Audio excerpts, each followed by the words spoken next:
आइए बच्चों, पुनः आपका स्वागत है। जैसा कि हम सभी लोग पहली वीडियो में एनएमएमएस के 2021 के प्रश्नों का हल प्रस्तुत कर रहे थे आपके सामने, जिसमें हमने विज्ञान से संबंधित 35 प्रश्नों के हल व्याख्या के साथ आपके बीच में रखे थे। उसी श्रृंखला में जैसे हम सभी को पता है कि एनएमएमएस परीक्षा 180 मार्क्स की होती है, जिसके दो पोर्शन होते हैं, मैट और सैट। तो सैट वाला जो पोर्शन है उसमें हम देखते हैं 90 प्रश्न आते हैं और इन 90 प्रश्नों में से 35 प्रश्न विज्ञान के रहते हैं और 35 प्रश्न सामाजिक विषय के रहते हैं और 20 प्रश्नों में गणित आती है। तो उसी श्रृंखला में हम 35 अगले सामाजिक विषय के प्रश्नों के साथ में आपके बीच में उपस्थित हुए हैं। और हमें पता है कि ये सामाजिक विषय का जो कठिन स्तर रहता है वो कक्षा 7 और 8 की पुस्तकों का है, लेकिन कक्षा 7 और 8 की पुस्तकें हर बेसिक प्रतियोगी परीक्षाओं के लिए आवश्यक होती हैं। तो ऐसे में ये टॉपिक भी खासे महत्वपूर्ण हो जाते हैं और अक्सर एवं योग्यता आधारित छात्रवृत्ति परीक्षा जो कि 5 नवंबर को प्रस्तावित है, ऐसे में ये हमारा 1 महीने खासा महत्वपूर्ण हो जाता है। और यदि हम इन बचे हुए 1 महीने में अच्छी रणनीति बना कर के तैयारी करें तो हमारी सफलता की प्रतिशतता बढ़ जाती है।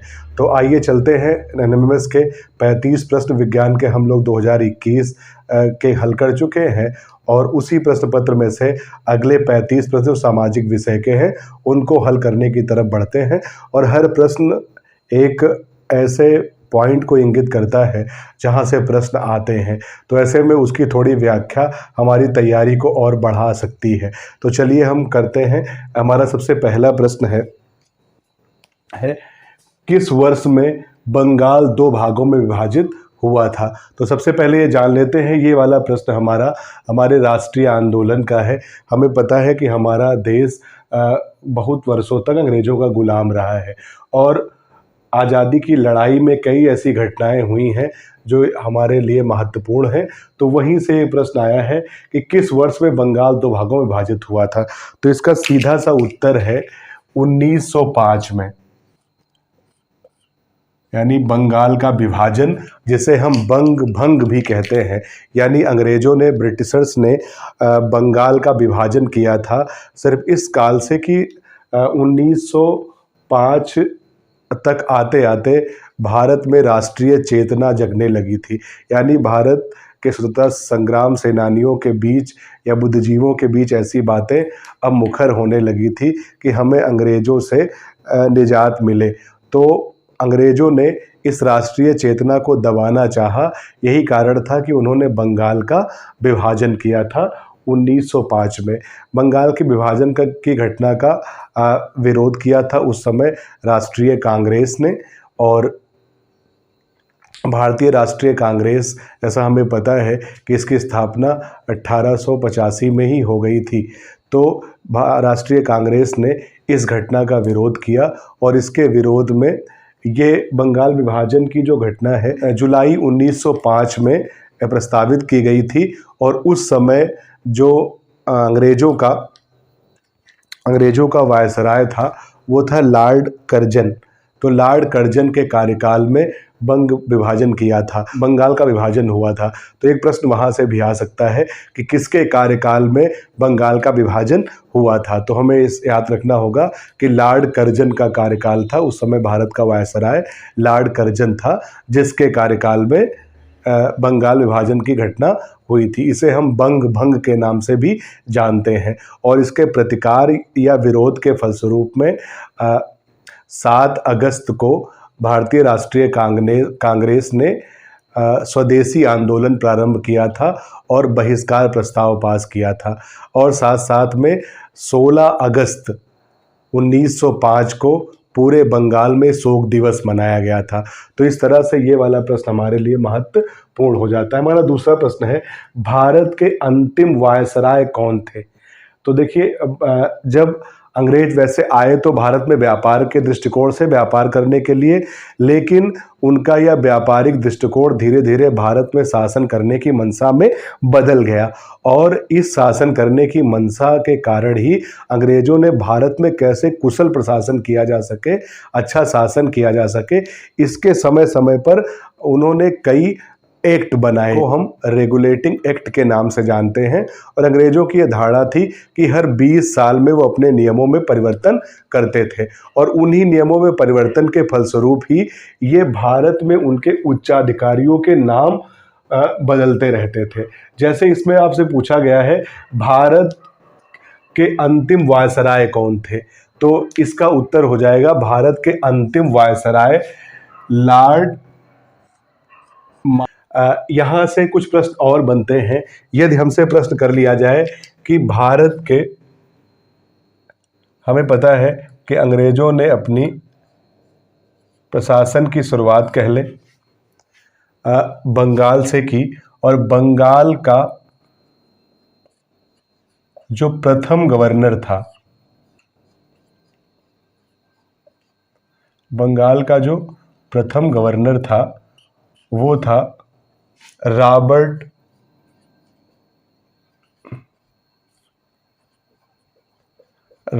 क्लाइव थे। समय समय पर नए नए एक्ट आते गए और ब्रिटिशर्स का सबसे बड़े उच्चाधिकारी का जो पद है वो अन्य नामों से भी जाना गया। तो बंगाल का प्रथम गवर्नर रॉबर्ट क्लाइव था। फिर इनके सबसे उच्च पदाधिकारी का जो पद है वो बदला रेगुलेटिंग एक्ट 1773 में, जब बंगाल के गवर्नर को बंगाल का गवर्नर जनरल कहा जाने लगा। बंगाल का गवर्नर जनरल कहा जाने लगा और बंगाल का प्रथम गवर्नर जनरल था वारेन हेस्टिंग्स। तो अगर कभी प्रश्न आ जाए कि बंगाल का पहला गवर्नर जनरल कौन था, तो वो थे Warren Hastings.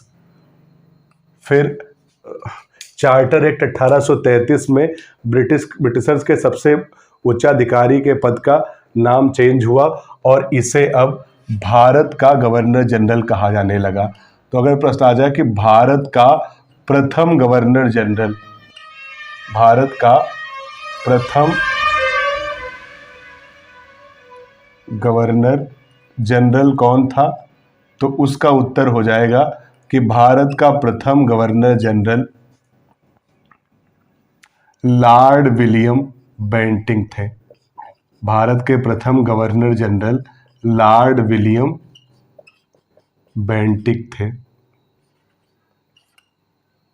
Lord William Bentinck को कहा जाता है। इसके बाद यदि प्रश्न आ जाए कि भारत का प्रथम वायसराय, भारत का प्रथम वायसराय, तो इसका उत्तर हो जाएगा Lord Canning. Lord Canning Bharat का प्रथम वायसराय था और हमें पता है स्वतंत्रता प्राप्त हो गई 1947 को। तो स्वतंत्र भारत का प्रथम एवं अंतिम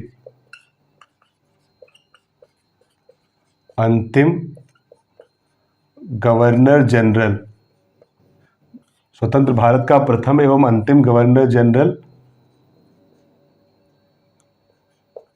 तो वो थे लॉर्ड माउंटबेटन।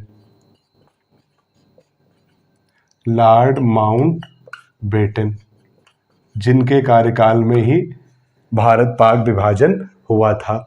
और यदि कह दिया जाए स्वतंत्र भारत का प्रथम एवं अंतिम गवर्नर जनरल, तो वो थे भारतीय जो थे वो थे सी राजगोपालाचारी। तो इस तरह से ये तथ्यात्मक प्रश्न हमें याद करने होंगे कि यदि आपसे प्रश्न किया जाए कि बंगाल का प्रथम गवर्नर, तो रॉबर्ट क्लाइव, बंगाल का governor general Warren Hastings, Bharat का प्रथम गवर्नर जनरल तो लॉर्ड विलियम बेंटिंक, भारत का प्रथम वायसराय लॉर्ड कैनिंग, स्वतंत्र भारत का प्रथम एवं अंतिम गवर्नर जनरल लॉर्ड माउंटबेटन और स्वतंत्र भारत का पहला और अंतिम भारतीय गवर्नर जनरल सी राजगोपालाचारी। तो वहीं से हम प्रश्न कर लेंगे कि भारत के अंतिम वायसराय कौन थे, तो इसका उत्तर हो जाएगा लॉर्ड माउंटबेटन। फिर आ जाइए, अगला प्रश्न है हमारा, आया था आपसे, उस कवि का नाम बताइए जिसने भारत में पश्चिमी शिक्षा के विरुद्ध प्रतिक्रिया व्यक्त की। तो ये थे सर रविंद्रनाथ टैगोर, साहित्य के भारतीय नोबेल पुरस्कार विजेता भी हैं सर रविंद्रनाथ टैगोर, जिन्होंने भारत का विख्यात राष्ट्रगान लिखा। फिर अगला प्रश्न है, रामकृष्ण परमहंस के शिष्य थे। तो हमें पता है इनके बचपन का नाम नरेंद्र नाथ था, इन्हें स्वामी विवेकानंद भी कहते हैं। तो स्वामी विवेकानंद जी रामकृष्ण परमहंस के शिष्य थे। हम्पी, हम्पी किस साम्राज्य की राजधानी है? तो इसका उत्तर हो जाएगा हम्पी विजयनगर साम्राज्य की राजधानी है। व्यपगत सिद्धांत या हड़प नीति को किसने शुरू किया था? सर्च की एक प्रमुख नीति है जिसे इसके गवर्नर जनरल लॉर्ड डलहौजी ने प्रारंभ किया था, जिसको हड़प नीति या व्यपगत सिद्धांत कहा जाता था। और इस नीति या इस सिद्धांत के अंतर्गत यदि भारतीय राज्यवंश में कोई उत्तराधिकारी नहीं होता था तो अंग्रेज उसके राज्य को अपने राज्य में मिला लेते थे, यानी हड़प लेते थे। इसीलिए इसको हड़प नीति कहा गया। और इस हड़प नीति के कारण ही ब्रिटिशर्स का जब झांसी को हड़पने की कवायद शुरू हुई तो लॉर्ड डलहौजी का मुकाबला झांसी वाली रानी लक्ष्मीबाई से हुआ। ब्रह्म समाज की स्थापना की थी। भारत में सामाजिक सुधारों के आंदोलनों के क्रम में एक ब्रह्म समाज की स्थापना की गई थी राजा राम मोहन राय जी के द्वारा सन 1828 में कलकत्ता में इसकी स्थापना की गई थी। हमारा अगला प्रश्न है, ब्रिटिश भारत के लिए इल्बर्ट बिल किसने प्रस्तावित किया था? तो हमारा ये जो इल्बर्ट बिल है ये लॉर्ड रिपन के कार्यकाल में अंग्रेजों का उपनिवेश था, अंग्रेजों का हमारे यहाँ शासन था। तो उस समय एक प्रस्ताव आया था, एक बिल पास किया गया था सन 1861 में लॉर्ड रिपन के कार्यकाल में। और ये इल्बर्ट बिल था क्या? ये इल्बर्ट बिल उन भारतीय न्यायाधीशों के साथ में किए जा रहे पक्षपात के विरुद्ध अंग्रेजों का एक सिद्धांत था, जिसमें ये कहा गया था कि भारत के जो न्यायाधीश नागरिकों के मुकदमे की सुनवाई तो कर सकते हैं, लेकिन जिला स्तर पर उनके निर्णय नहीं दिए जा रहे। इस दुराव को दूर करने के लिए लॉर्ड रिपन के कार्यकाल में इन्हीं के एक विधि विशेषज्ञ थे जिनका नाम था इल्बर्ट, उन्हीं के नाम से इस बिल को इल्बर्ट बिल कहा जाता है। और ये इल्बर्ट बिल अगर प्रश्न किया जाए तो इसका उत्तर हो जाएगा कि ये लॉर्ड रिपन के कार्यकाल में प्रस्तुत किया गया था और इसकी जो ईस्वी है वो 1861 है। भारत छोड़ो आंदोलन कब शुरू हुआ? भारतीय इतिहास की एक बहुत ही महत्वपूर्ण घटना है और इसका उत्तर हो जाएगा डी नंबर 8 अगस्त 1942 को भारत छोड़ो आंदोलन भारतीय राष्ट्रीय कांग्रेस ने पास किया। और इसका उत्तर हो जाएगा भारत छोड़ो आंदोलन कब शुरू हुआ? 8 अगस्त 1942 को। दिल्ली पर अंग्रेजों का नियंत्रण कब हुआ? इसका उत्तर हो जाएगा 1803 ईस्वी में अंग्रेज दिल्ली पर नियंत्रण करने में सफल हुए। पंच चिन्हित सिक्के किसके बने थे? तो इसका उत्तर हो जाएगा चांदी के। पंच चिन्हित सिक्के चांदी के बने होते थे। और निम्न में से कौन सा मौलिक अधिकार है? तो हमें पता है कि भारत के संविधान में भाग 3, भारतीय संविधान में भाग 3 में अनुच्छेद 12 से लेकर के 35 तक 6 मौलिक अधिकार दिए गए हैं। और ये 6 मौलिक अधिकार संयुक्त राज्य अमेरिका से लिए गए हैं। यानी भारतीय संविधान में मौलिक अधिकार जो हैं वो संयुक्त राज्य अमेरिका से लिए गए हैं और भाग 3 में इन्हें रखा गया है अनुच्छेद 1212 से 35 के बीच में। और भारतीय संविधान हमें 6 तरह के मौलिक अधिकार देता है, जिसमें समता का अधिकार, स्वतंत्रता का अधिकार, शोषण के विरुद्ध अधिकार, संबंधी अधिकार, और हमारा छठा जो अधिकार है वो संवैधानिक उपचारों का अधिकार है। भारतीय संविधान के मूल संविधान में संपत्ति के अधिकार को भी मौलिक अधिकार माना जाता था, लेकिन अब इसे वहाँ से हटा दिया गया है और संपत्ति के अधिकार को अब कानूनी अधिकार माना जाता है। यानी मुख्य रूप से हमारे संविधान में 6 मौलिक अधिकार हैं और उन 6 मौलिक अधिकारों में इन विकल्पों में से पहला ही सही है, धर्म की स्वतंत्रता का अधिकार। यानी हमारा संविधान हमें स्वतंत्रता देता है, देश के नागरिकों को अपने धर्म को मनाने, उनकी रीतियों को मानने का अधिकार देता है। धन्यवाद।